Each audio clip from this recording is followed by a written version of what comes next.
नमस्कार, स्वागत है आप सभी का लाइव खबर 24/7 में। आज हमारे साथ विभिन्न मुद्दों पे चर्चा के लिए स्टूडियो में मौजूद है भाजपा विधायक दल के सचिव आशुतोष दुबे जी। सर, आपका बहुत बहुत स्वागत है लाइव खबर 24/7 में। जी नमस्कार। आप भाजपा विधायक दल के सचिव हैं, इस पद का क्या दायित्व होता है सर?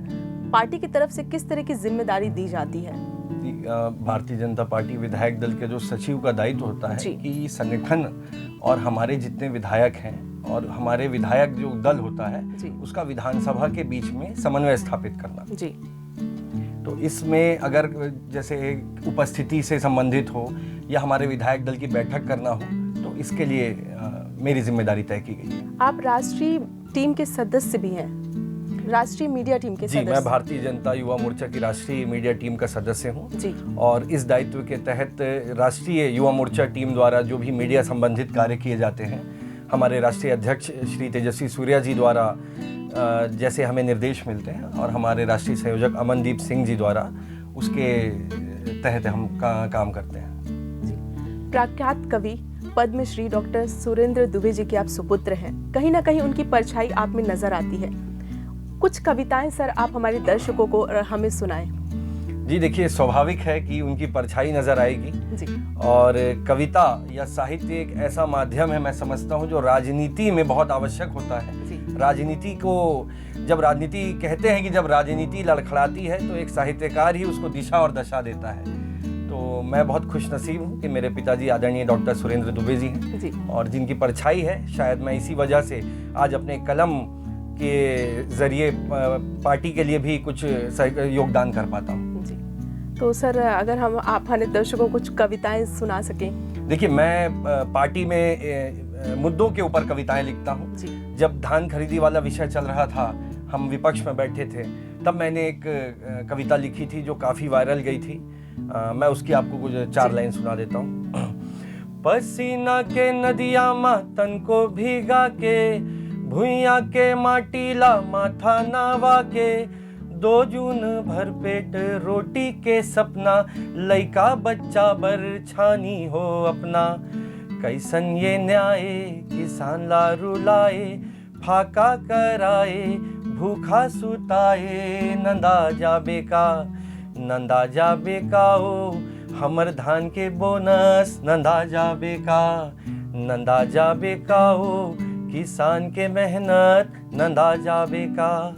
आपके पिताजी देश विदेश में कविताएं पढ़ चुके हैं, पद्मश्री से नवाजा भी जा चुका है। जनता उनकी छवि आप में देखती है, आप इसे किस तरीके से देखते हैं? देखिए, जैसा मैंने कहा कि ये मेरे लिए सौभाग्य की बात है कि मेरे पिताजी की छवि मुझ में देखी जाती है, लेकिन साथ ही मैं साहित्यकार नहीं हूँ, मैं एक कवि नहीं हूँ।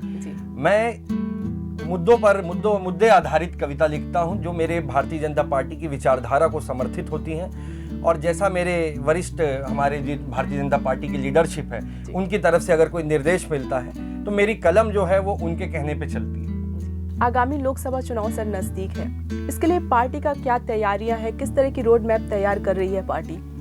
देखिए, भारतीय जनता पार्टी ने पिछले 10 वर्षों में आदरणीय नरेंद्र मोदी जी के नेतृत्व में जितने अच्छे कार्य किए हैं उन्हें जनता तक ले जाना, चाहे वो 370 हटाना हो से लेकर अयोध्या में राम मंदिर के निर्माण से लेकर हमारे ट्रिपल तलाक को जब बैन किया गया से लेकर, तो हमारे पास हमारा रिपोर्ट कार्ड इतना अच्छा है कि हमें एक रोड मैप बनाने की आवश्यकता नहीं है, हमें अपना रिपोर्ट कार्ड सिर्फ जनता तक पहुंचाने की आवश्यकता है और हम उसी के लिए आगे बढ़ रहे हैं, जनता तक इसे लेकर जा रहे हैं। और एक भविष्य हम भारतवर्ष को अब देश में विश्व पटल में कैसा देखना चाहते हैं, हम ये परिकल्पना जनता तक ले जाना चाहते हैं। विधानसभा सत्र जो चलता है सर, उसमें आपका किस तरह से रोल रहता है? क्योंकि एक सचिव के तौर पे आप बतौर सचिव वहाँ पे हमेशा जाते हैं जब विधानसभा सत्र चलता है, किस तरह से रोल रहता है सर? जी, विधानसभा सत्र के दौरान सभी विधायकों की उपस्थिति, विधायक दल द्वारा अगर कोई बैठक करनी है, कोई निर्णय लेना है तो उसके बीच में समन्वय स्थापित करना। हमारे सदन के नेता, हमारे विधायक दल के नेता माननीय मुख्यमंत्री जी होते हैं जब हम पक्ष में होते हैं, और हमारे संगठन के से अगर कोई निर्देश मिलता है तो मुख्यमंत्री जी, विधायक दल, संगठन से हमारा समन्वय स्थापित करना, यही एक सचिव विधायक दल का दायित्व होता है।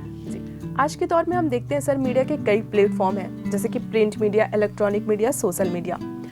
जो कि अपना दायित्व अच्छे से निभा रही है। आपको क्या लगता है चुनाव में मीडिया का किस तरह से रोल रहता है और केंद्र और राज्य के बीच मीडिया किस तरह से समन्वय स्थापित करती है?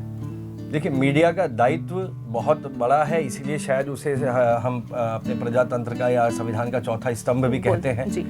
मीडिया का जो कार्य है निश्चित रूप से एक आम जनता की आवाज़ बनकर उभरना, चाहे वो सोशल मीडिया हो, चाहे वो प्रिंट मीडिया हो, चाहे वो इलेक्ट्रॉनिक मीडिया हो, किसी भी मीडिया किसी भी माध्यम से अगर जनता की आवाज़ को पूरे देश के सामने ला रही है तो वो मीडिया है। और मुझे लगता है कि मीडिया अपना दायित्व तो पूरी अच्छी तरीके से निभा रही है। देखिए, कुछ खराबी, कुछ कमियां सब जगह होती हैं, लेकिन उसमें मीडिया जगत की बुराई करना या मीडिया जगत को गलत कहना मैं सही नहीं मानता।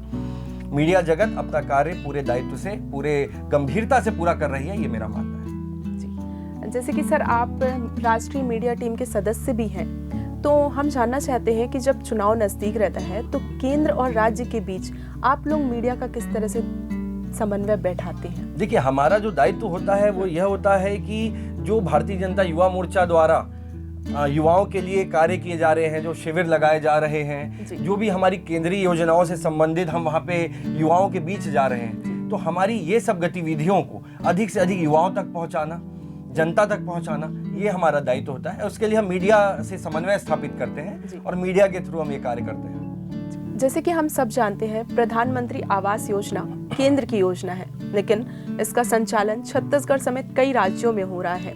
तो आपको नहीं लगता कि राज्य के तौर पे इसे मुख्यमंत्री आवास योजना का नाम दिया जा सकता था?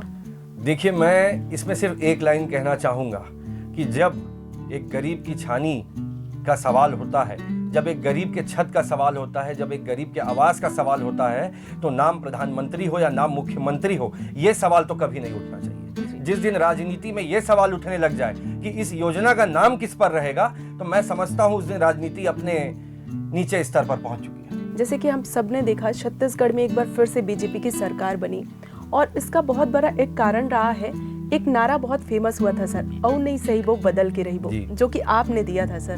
कैसे देखते हैं आप? ये बहुत बड़ी उपलब्धि है एक अपने आप में। देखिए, वैसे तो मैं खैर ये ज़रूर कहना चाहूँगा कि भारतीय जनता पार्टी में कभी भी किसी एक कार्यकर्ता विशेष को क्रेडिट नहीं दिया जाता, ना ही दिया जाना चाहिए। ये एक संगठन का कार्य होता है वह, और इस नारे का जो स्वरूप है वो था, पहले सब जुड़ मिलकर कहीं वो बदल कर रही वो, फिर धीरे धीरे विचार मंथन हुआ और हमारे जो वरिष्ठ हमारे नेता हैं, हमारे श्री ओम माथुर जी प्रभारी, नितिन नवीन जी, मनसुख मांडविया जी, अजय जामवाल जी, पवन भाई साहब प्रदेश अध्यक्ष जी तत्कालीन, तो सभी के मार्गदर्शन पर बदल कर ये नारे का स्वरूप पहुंचा था, और नहीं सही वो बदल के रही वो। और निश्चित रूप से इस नारे ने जन जन तक अपनी पहुंच बनाई। और आप यकीन नहीं मानेंगे कि मैं जब भी गांव में गया चुनाव दौरान में, चुनाव की कैंपेनिंग के दौरान में, तो मैंने गली गली में, मोहल्ले मोहल्ले में, गांव गांव में बच्चों को ये नारा कहते देखा कि आओ नहीं सही वो बदल के रही वो, और शायद इसीलिए जनता ने बदल भी दिया। सर, हमने पहली बार ऐसा देखा था कि भाजपा का जो आरोप पत्र था, जो कि मेरे हाथ में है, उसमें मैंने देखा था कि सेकंड पेज में आपका आह्वान आपके नाम से छपा था, जबकि हमने देखा है कि ये प्रदेश अध्यक्ष के नाम से होता है या फिर किसी और के नाम से होता है। लेकिन पहली बार ऐसा हुआ था कि आरोप पत्र में आपके नाम से आह्वान छपा था, जो कि बहुत बड़ी उपलब्धि है आपके लिए। कैसे देखते हैं आप इसे? देखिए, मैं इसे उपलब्धि के बदले किसी इस नज़र से देखता हूँ कि भारतीय जनता पार्टी ने एक संदेश देने का प्रयास किया है कि हमारे संगठन में एक छोटा सा कार्यकर्ता, एक मुझ जैसा छोटा सा कार्यकर्ता भी पूरे प्रदेश के भारतीय जनता पार्टी के कार्यकर्ताओं से, जिसमें हमारे वरिष्ठ नेता भी शामिल हैं, उनसे आह्वान कर सकता है। और उस आह्वान का ही नतीजा है कि शायद आज हम 54 विधायकों के साथ विधानसभा में पक्ष में बैठे हैं। हम देखते हैं सर, छत्तीसगढ़ समेत पूरे देश में मोदी की गारंटी इस समय काफ़ी ट्रेंडिंग में है, काफ़ी वायरल है। हर किसी की जुबान पे सिर्फ मोदी की गारंटी ही चल रही है। आपका इस पे क्या रिएक्शन है? मैं मोदी की गारंटी क्या है करके ये सवाल उस दिन नेता प्रतिपक्ष ने विधानसभा में भी रखा था। मैं आपको 8 पंक्तियों के माध्यम से बताना चाहूंगा कि क्या मोदी की गारंटी है क्या एक्चुअल में।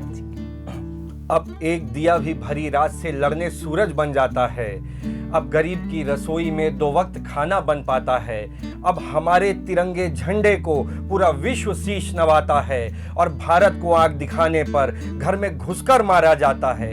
अरे राम लला के मंदिर में बज रही पूजा की घंटी है, प्राण जाए पर वचन न जाए, यही मोदी की गारंटी है। तो जैसे त्रेता युग में रघुकुल रीत सदा चली आई, प्राण जाए पर वचन न जाए की भावना हुआ करती थी। द्वापर युग में गंगापुत्र देवव्रत द्वारा राष्ट्र हित में ली गई भीष्म प्रतिज्ञा थी, और वैसे ही कलयुग में भारत को एक राजनीतिक, सांस्कृतिक और आर्थिक विश्व गुरु बनाने का संकल्प, यही मोदी की गारंटी है। सर, मैं चाहती हूँ कि मेरा लास्ट क्वेश्चन है, युवाओं को आप अपनी कविता के माध्यम से कुछ संदेश दें। पुकारती माँ भारती पुकारता ये देश है, हर युवा में राम है, हर युवा विशेष है। तुम ही भगत, तुम ही आजाद, तुम ही तिलक के तेज हो, तुम ही से है ये शांति, तुम आंधियों का वेग हो। बढ़े चलो हे युवा बढ़े चलो, राष्ट्र हित के पथ को तुम गढ़े चलो बढ़े चलो हे युवा बढ़े चलो, राष्ट्र हित के पथ को तुम गढ़े चलो। गांडीव की टंकार हो, श्री विदुर के संस्कार हो, भोलेनाथ से सहज हो तुम ही तांडव विकराल हो। सत्य के प्रमाण हो, संकल्प के परिणाम हो, लक्ष्य का जो भेद करे, चौहान का वो बाण हो। बढ़े चलो हे युवा बढ़े चलो, राष्ट्र हित के पथ को तुम गढ़े चलो। बिन परों की उड़ान हो, राणा के स्वाभिमान हो, शब्दों में जो पीरो गए तो खुद में राष्ट्रगान हो। तुम ही हो प्राण, तुम ही कलम, तुम ही कलाम, तुम ही से तो ये बनता है हमारा प्यारा हिंदुस्तान। बढ़े चलो हे युवा बढ़े चलो, राष्ट्र हित के पथ को तुम गढ़े चलो। बढ़े चलो हे युवा बढ़े चलो, राष्ट्र हित के पथ को तुम गढ़े चलो। सर, आपने अपने कविता के माध्यम से युवाओं को बहुत अच्छा संदेश दिया है, और आपका बहुत बहुत धन्यवाद कि आपने इतना कीमती समय निकाला हमारे चैनल के लिए। आपका भी बहुत बहुत धन्यवाद, थैंक यू सो मच। तो आज हमारे साथ थे भाजपा विधायक दल के सचिव आशुतोष दुबे जी, जिनसे हमने कई कविताएं सुनी और काफी कुछ जाना। और भी ऐसी वीडियोस के लिए बने रहे लाइव खबर 24/7 के साथ।